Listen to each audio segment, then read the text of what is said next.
Imagine you're 14 years old. You're confused about who you are and what your place in this world is. Sometimes you feel sad and isolated and alone. And now imagine, through a whirlwind of experiences, you find yourself in a youth psychiatric ward. It's here you begin your 4-year journey through the mental health system, being treated for clinical depression.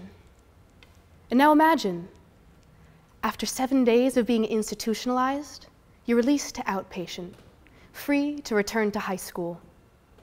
Your peers, your teachers, your friends, they ask you where you've been. What would you say to them? Would you say, well, yes, I just had to spend a quick week in the psych ward, but don't worry, I'm back now? Well, the story I've just shared with you is my own. And I can say from experience that that was not the conversation that ensued. Instead, I gave the only excuse for my absence that I could think of: the swine flu. And why was this? Why couldn't I just be honest? You see, I was so ashamed of my experience. I was afraid of the judgment that people would pass on me, afraid of the stigma that exists around mental illness and depression. So instead I lied. Because speaking about mental health, it isn't easy.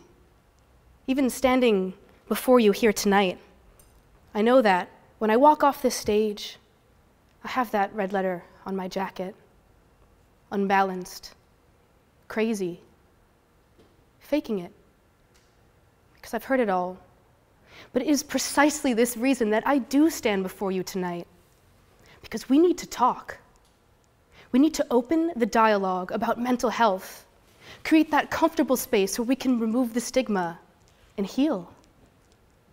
Think about the way that you think about mental health right now. Think about the way you talk about mental health right now.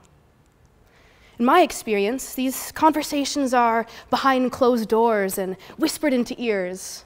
We sweep mental illness under the rug, but we can't afford not to speak about it anymore. So the World Health Organization estimates that 10 to 20% of children worldwide suffer from mental health illness. In the UK, 1 in 4 individuals will have a diagnosable mental health illness in any one given year. So take a look around you.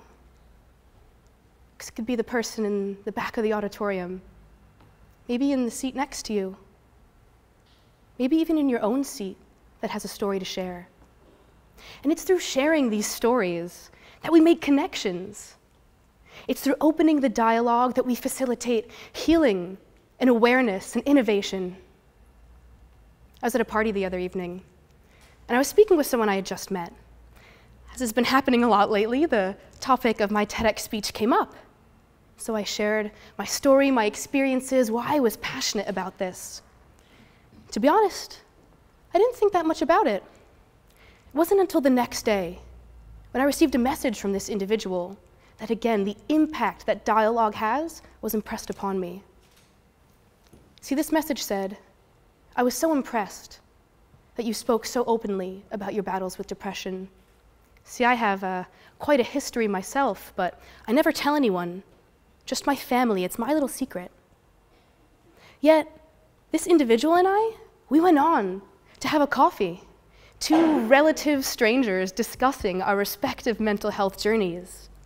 And it was only through conversation, through that dialogue, that we were able to make that comfortable space, to not feel judged, to innovate together.